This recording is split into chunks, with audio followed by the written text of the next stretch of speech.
Hi, this is The Recovering Perfectionist. I'm Claire Barton and you're in the right place at the right time. If you're starting to feel like some of your perfectionism is really getting in the way of you moving forward, getting started or finishing anything, this is absolutely the right show for you. This is rehab for your perfectionism, baby, so grab yourself a glass of wine or a cuppa and let's get stuck into it.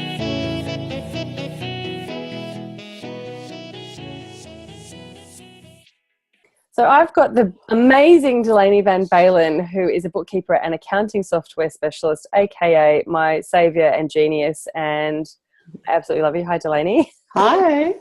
Great to have you here. So I'm just going to, today, this episode's a little bit different to some of the others. So Delaney and I worked together over the course of several months earlier in 2016, setting up my finance systems for my personal banking or my personal finances and my business accounts, two business accounts, and subsequently my husband's business account as well. And I'm completely obsessed with Delaney. She's absolutely amazing for so many reasons, including all of her bookkeeping and finance bits and pieces.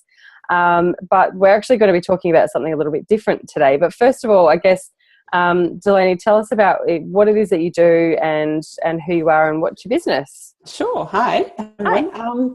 My background is accounting and software for decades. It's what I did at uni. It's what I've always done. Yeah. In the last 12 months, I've sort of made the conscious decision to focus in a different area, and I do specialise in online businesses now, so service-based businesses. Mm-hmm. I do that all from home. Mm-hmm. I occasionally get to meet a client in real life, which is very cool. Yep.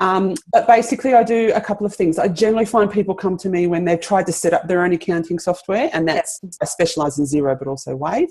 They've tried to do it, they've been invoicing clients, but they've just all of a sudden gone, do you know what, this is not working, it's a mess, I don't think I'm doing it properly, I'm a bit embarrassed or whatever. And that's when they come to me and say, oh, I'm not sure, help me understand, I don't know if it's right.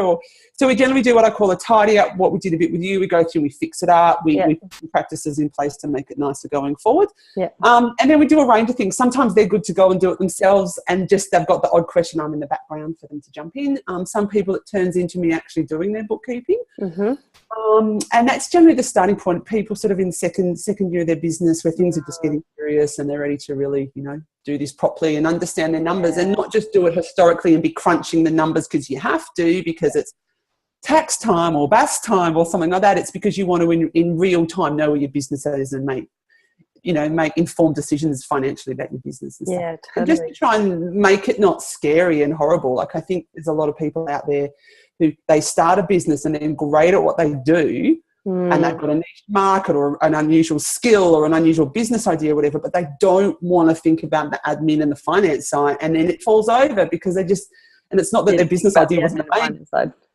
Exactly. They just didn't do that. And I just want to make people realise that don't do that. Like if you do that, you're setting yourself up to fail, really. Make this thing that you're great at and love work by putting some stuff in place as early as possible. And honestly, some people, I've got some clients where I do like an hour a month bookkeeping. And it's not huge. It's just getting it in place and making it tick over, and it's not expensive.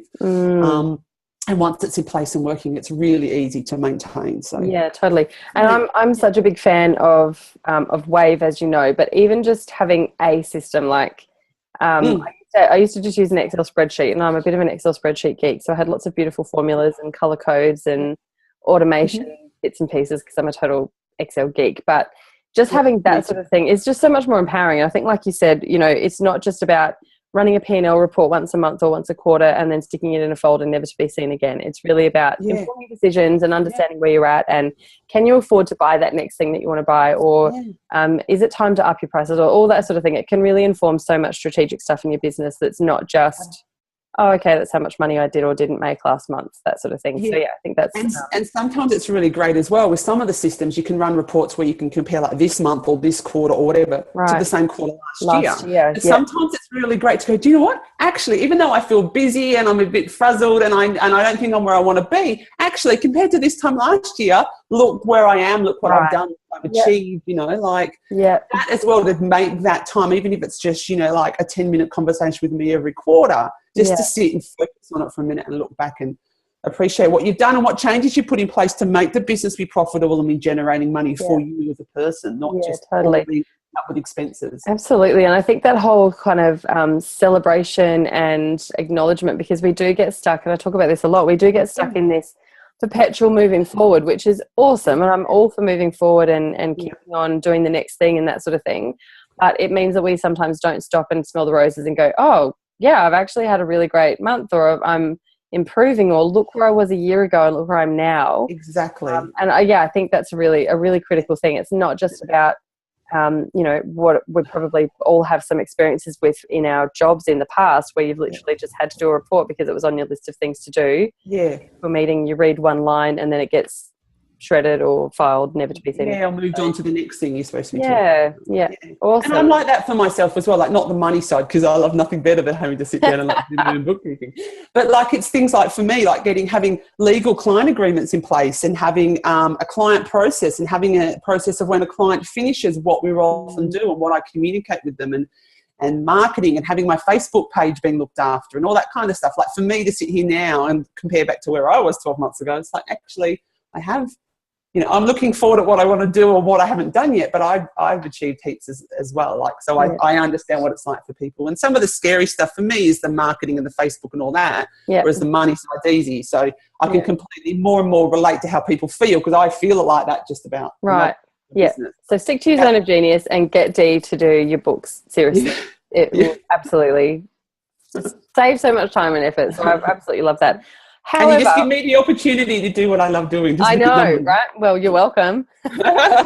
Delaney also runs a Facebook group, which has been absolutely fantastic to just jump in and ask some questions every now and then without having to kind of track down an accountant or a bookkeeper one-on-one and all that sort of thing. So it's an awesome support network as well, which I love, and I'm sure everyone else in there as well. Yeah, just recently there's a few bookkeepers in there as well, so I've just recently got them all to put their hands up and say what they do and what they specialise in, because I don't specialise in everything. I don't work with QuickBooks and MYOB, and I don't work with legal.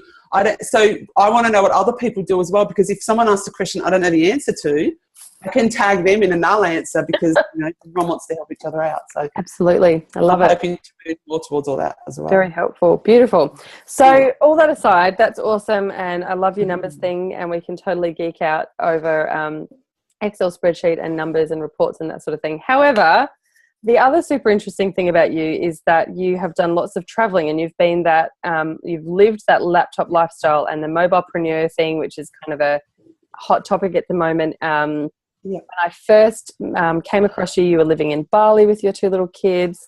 Your husband was doing FIFO, so you were often there by yourself for several weeks at a time and that sort of thing.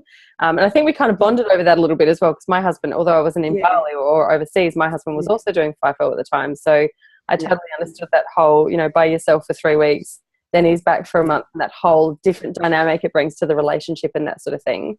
But something that I really wanted to have a chat with you today about is that whole laptop lifestyle. And is it actually a thing, or is it a myth? Like, there's a lot of people sort of doing the laptop lifestyle, and they use the hashtag laptop lifestyle on Instagram while they're lying back next to the pool, and they've got the beautiful white bikini on, and their perfectly polished nails, and they're drinking a glass of wine at 10 o'clock in the morning.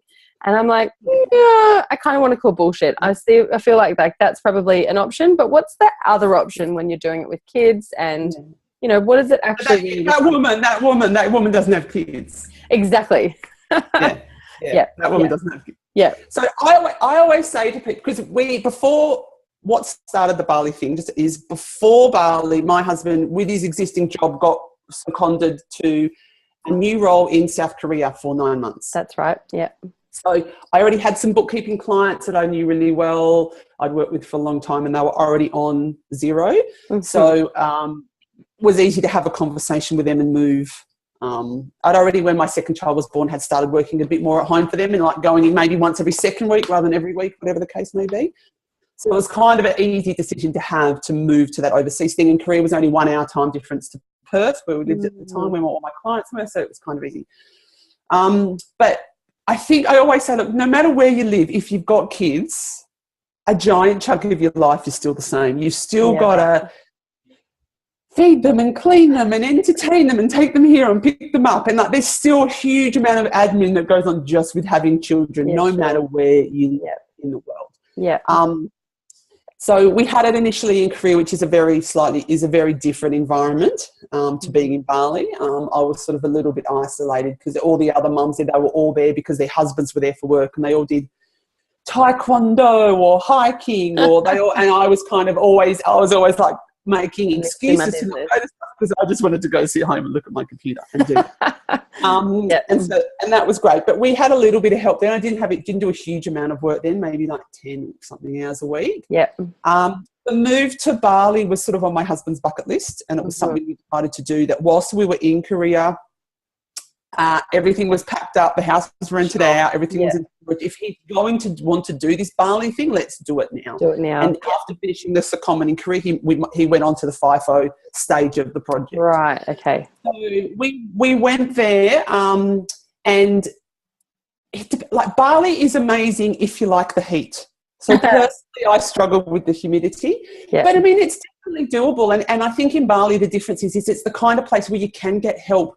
Kids, you can easily hire someone that drops your children at school and picks them up.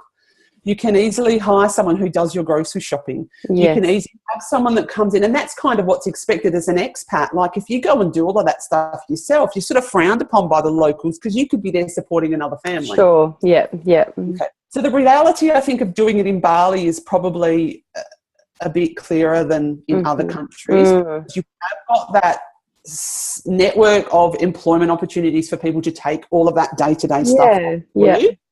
And I could definitely do it. I could take my laptop, I could take them, I could go and work from wherever I want, and I could jump on my scooter, which I love doing, and go wherever I want. But the mechanics was like I had to get the kids to school. If my husband was away, get the kids to school, 2 school bags on a scooter. Where does my laptop go? Oh my goodness. I ended up finding that I did work from home a little bit more than being a bit sort of, today I'm going to work here. Yeah. And the reality of what I do is working a lot with some raw data and moving them into another system. Like I've got 2 screens. Okay. I always struggle to work just with my laptop, depending on what I'm doing, without having that. So the reality was, and I did go, there was a co-working space in Bali that I worked from a little bit. And that's kind of where I got introduced to all the online groups and all that kind of stuff, because I actually met. Oh, cool.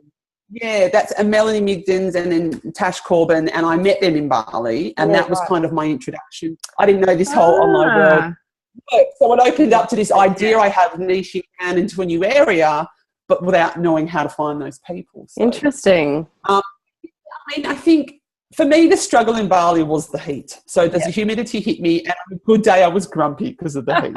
So, but the reality of getting stuff done, and I actually also had an accident in Bali and broke my ankle. So that in itself would be difficult because my husband was away at work. But we had someone that worked at the house, and she'd come early and she'd pick the kids up and help get them ready and take them to school and do the grocery shopping for me. And, so I definitely had that support network. I probably wouldn't have even been able to handle that, doing that at home. Even if I was at home and my mum came and helped, for example, she would have to not be at work to help me. Whereas this girl, her job was to help us. Yeah.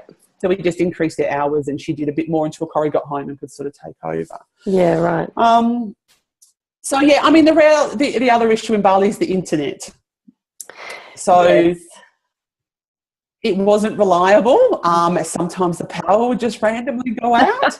And I know lots of places have really great internet if it's working. Right, okay, yeah. Whereas ours always worked.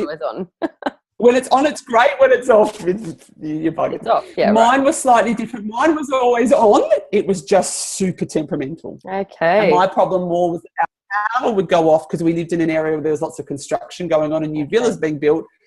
They would just turn the power off because they were doing something on another villa, and then I would never modem. So, right. So that was the reality of it. And also the visa requirements over there is that you've got to there's 2 main types of visas people have. You can either have one where you've got to leave every 60 days, and then you have to go to another country, get a visa and come back. Lots of people do what's called a visa run and just go to Singapore for a couple of days. There was visa officers in Singapore that will process them for you within a 24-hour turnaround time. So you go and put them in one day, go back into Bali on a new visa. Oh, right, yeah. The other option is that you find a sponsor. So you pay that. It's kind of like, it's like a almost like a lawyer kind of associated role, but you found these sponsor people, and they basically put their name against yours and saying these people are responsible and will do what they do. They're saying they won't do anything illegal or anything wrong, and then you sort of pay them for the privilege. Okay. And then you can stay for 6 months, but every 6 months you have to leave. Yeah, right. So that was the other thing for me with the kids. It made more sense to be on the 6-month one. Mm.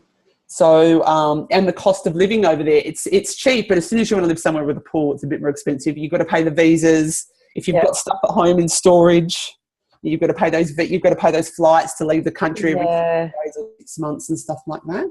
Yeah, it's an interesting thing because, as you know, we were planning on doing the same sort of thing from about now for a year or so. We were planning on going to Asia for maybe 6 months and then Europe, and for various reasons we haven't ended up doing that with Glenn's new job, my husband's new job, and that sort of thing.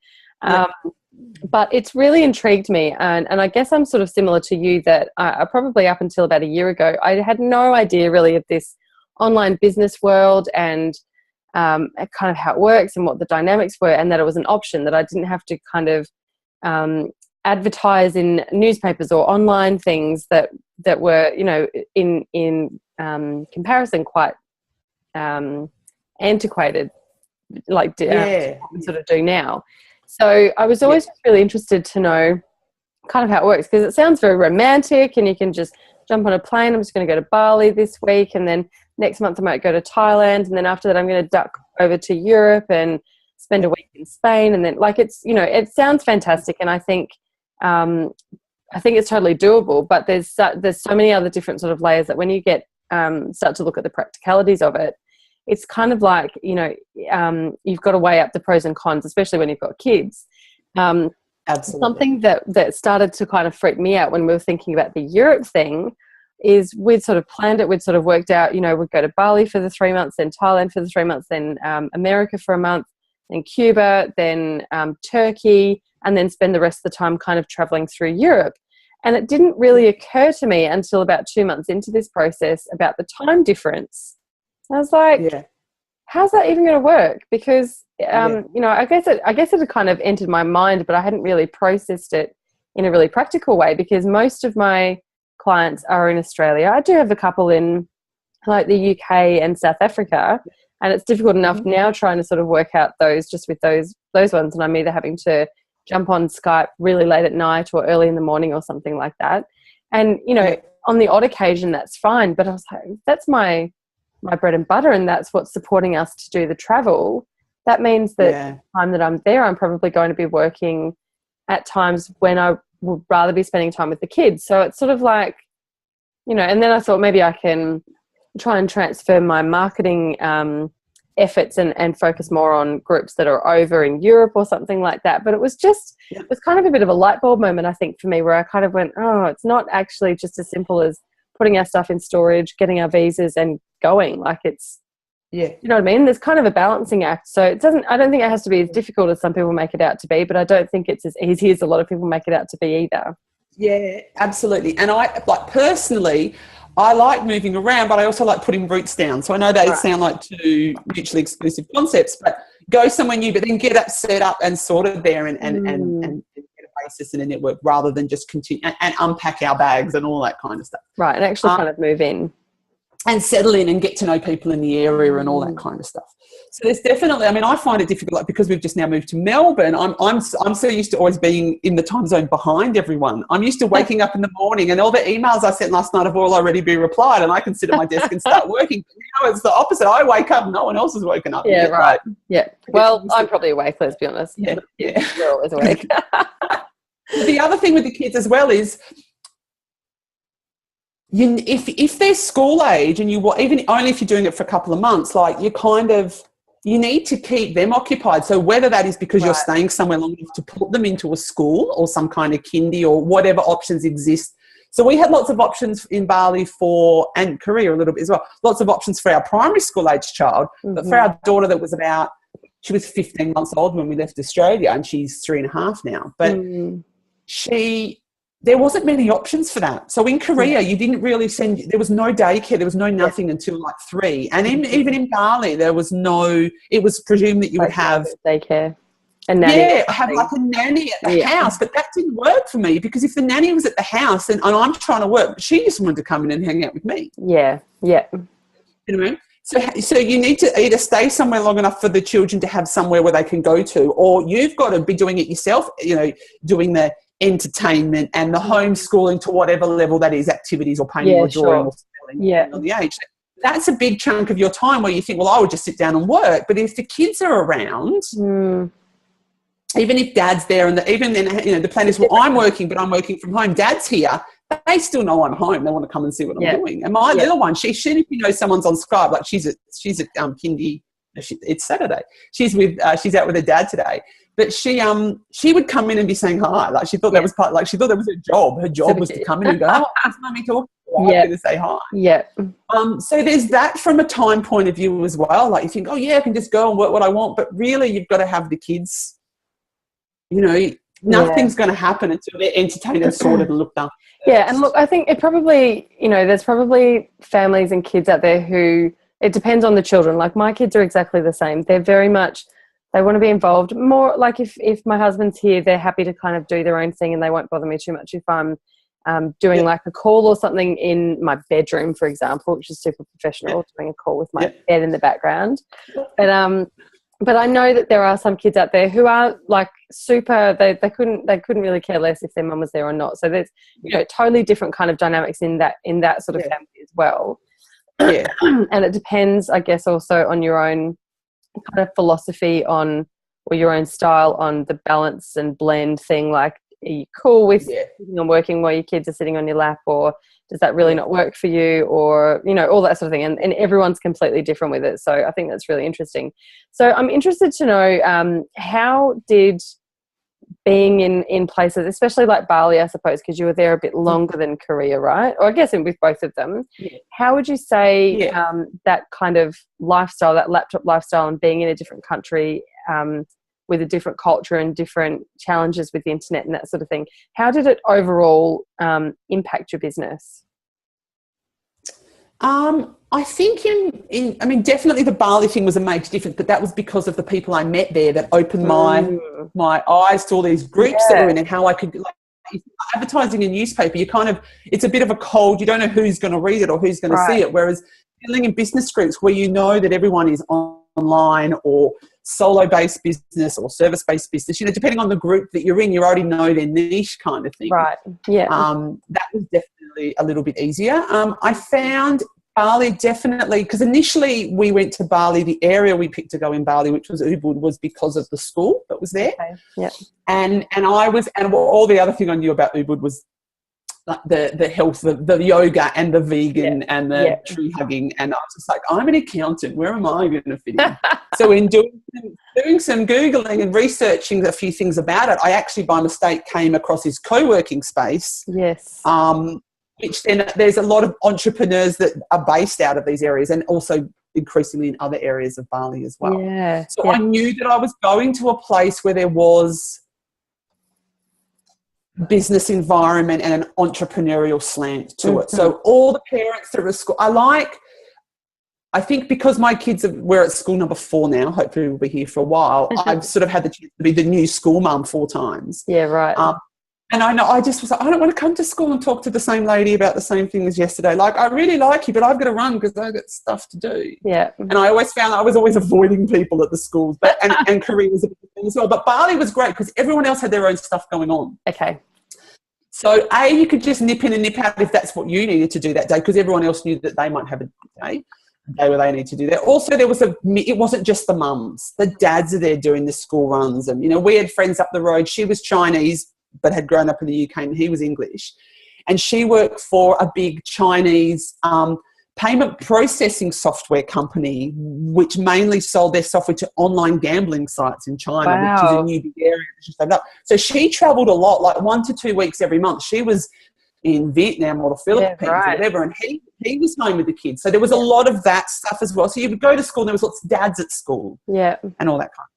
And then there was also lots of really interesting business conversations to have. So whether it was something that you specifically related to, there was just someone out there starting a new cafe or a new venture or a new this. And there was just really interesting conversations to be had. Yeah, I've heard there's quite a buzz up there. Where I'm going for holiday in December and we'll spend the first week or so up there. So I'm really keen to kind of understand that. And I think I think it's a really interesting thing that possibly, and like I said, I haven't done it, but in my perception and people I see do it, because you're already kind of out of your comfort zone, you almost, excuse me, sorry, you almost are more open to those sorts of interesting conversations or situations or opportunities that if you were, sitting at home in Brisbane like I am, you kind of just in your own groove, you're in your routine, your schedule, so you almost got your blinkers on sometimes to sort of so comfortable you just do what you do.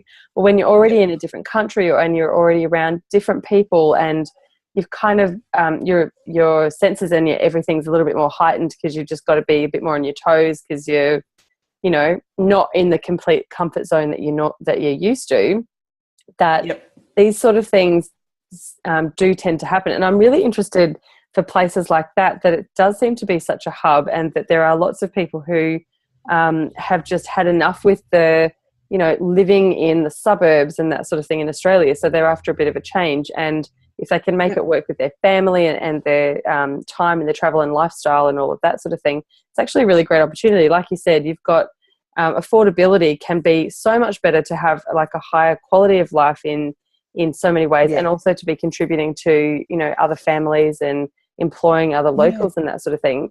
And I absolutely love the opportunity that has in a twofold. So for our kids to be able to see a different culture and a different way of living, and appreciate the difference and some worldly education, that they wouldn't maybe get so much if they were at home or something like that. So I think it's just intrigues me, and I can't wait to give it a go at some point. I don't know when it's going to be now, but I'm super excited about it.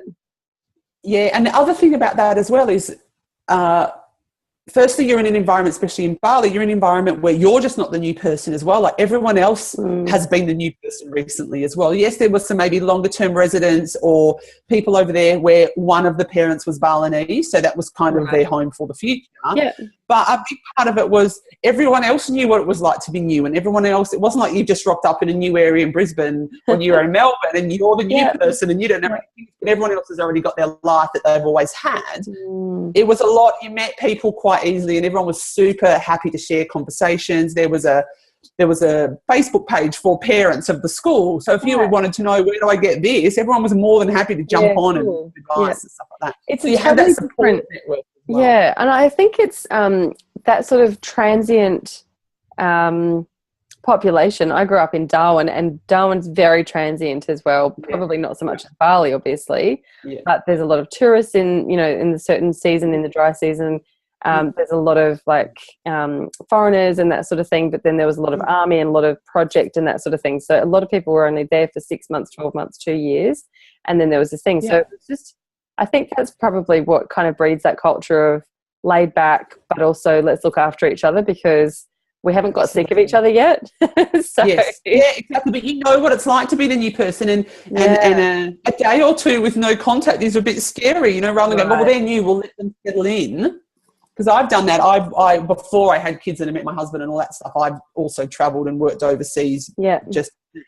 And I remember I moved to a country, and their philosophy on it all and their cultural thing was, we'll let you settle in first, then we'll invite you to stuff, and then we'll include you in stuff. But there's just me for weeks on end with no one to talk to outside of work. Going, someone please, what's going on? Yeah, so there's that different culture as well. But also, you haven't just got the culture of the country that you're in. You've got all the expats from all the other areas. Yeah.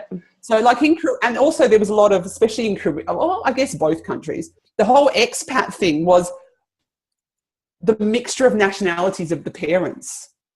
Yeah. So my older daughter, she was like, well, dad's from Australia and mum's from Australia and I'm from Australia, and that's super boring. Yeah. Whereas in Korea, one of her good friends was, mum was Chinese and dad was Danish. Yeah, right. She loved that. And then we had a mixture of friends in Bali where dad was Balinese and mum was American, or dad was Australian and mum was Balinese or Javanese.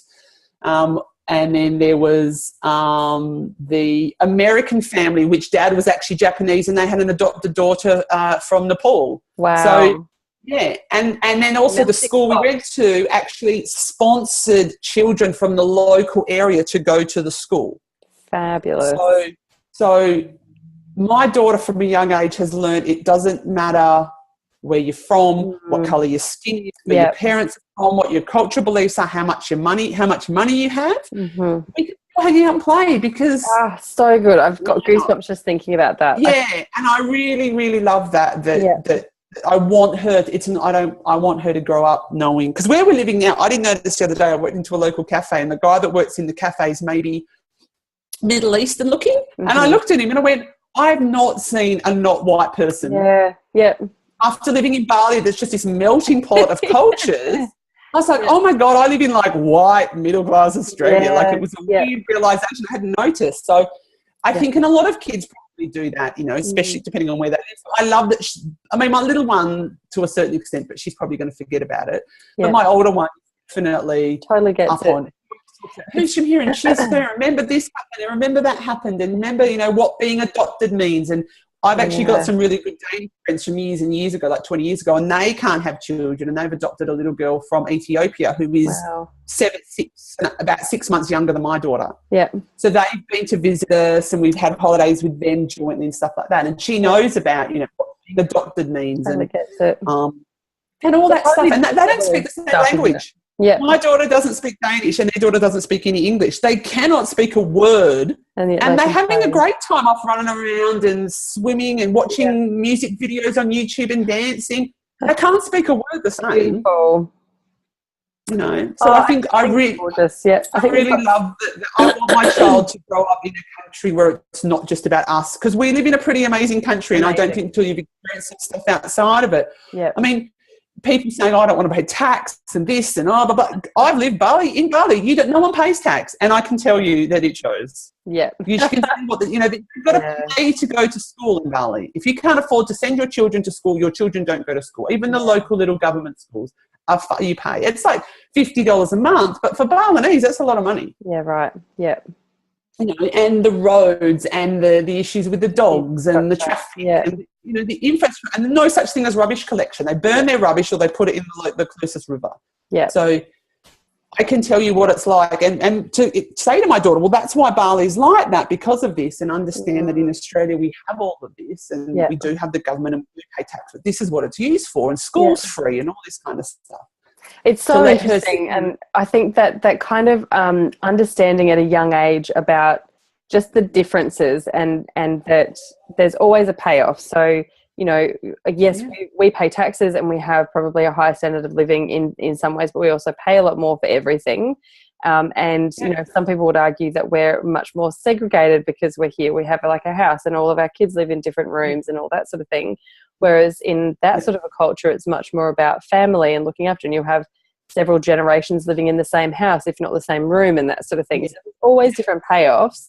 And I think the kids to understand that at such a young age is absolutely, like, how can you top that sort of thing? You know, people kept saying, what about school for my my son's supposed to start school in 2018, and we were like, if he's a couple of years late and he's gotten all of this other social and worldly and environmental understanding, like, you know, totally cool. Yeah, and exactly, and that world education is just as important as the reading and the writing and the schooling part of it. Like, you can catch up on the schooling, but you can't really catch up on that.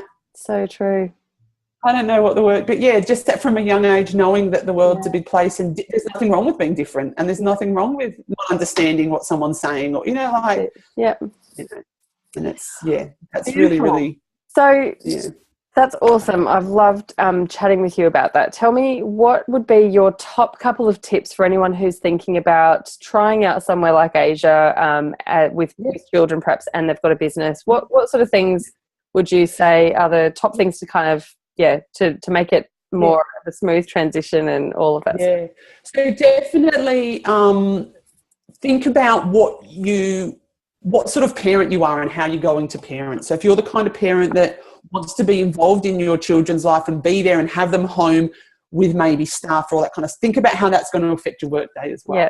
Yeah. And think about whether that, knowing that, well, if they are, if I am the kind, like I was much better when the kids weren't home. I would not really work when they were home. It just wasn't really possible. And I couldn't focus and muck something's bookkeeping up. That's the last thing I want to do. So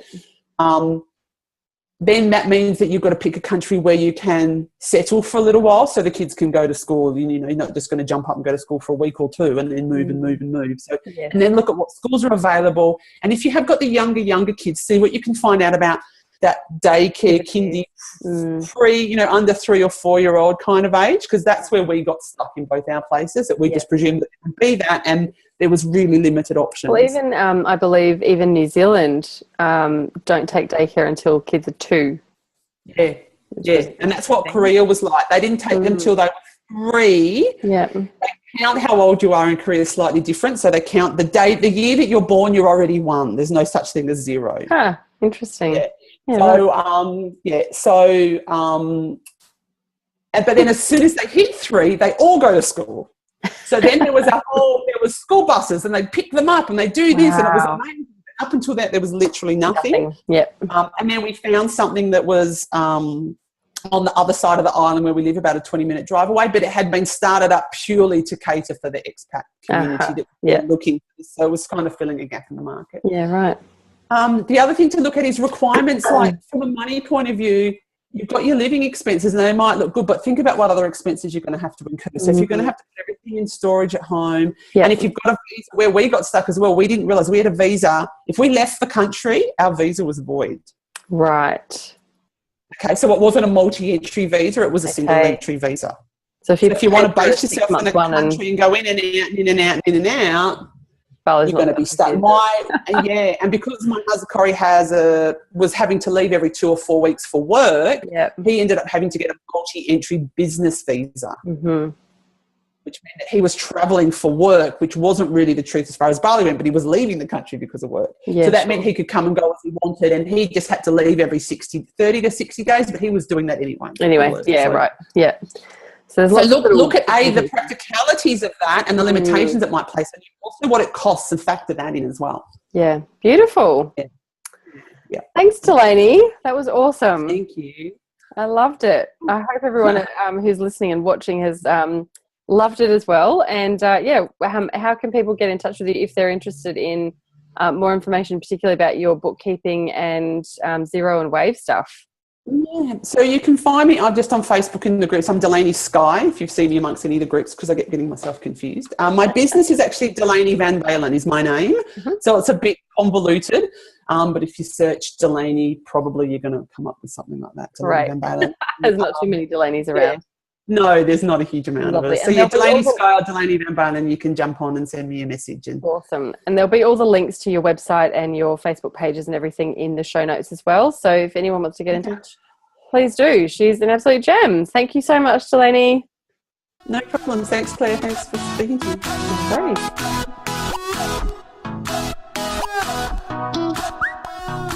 me.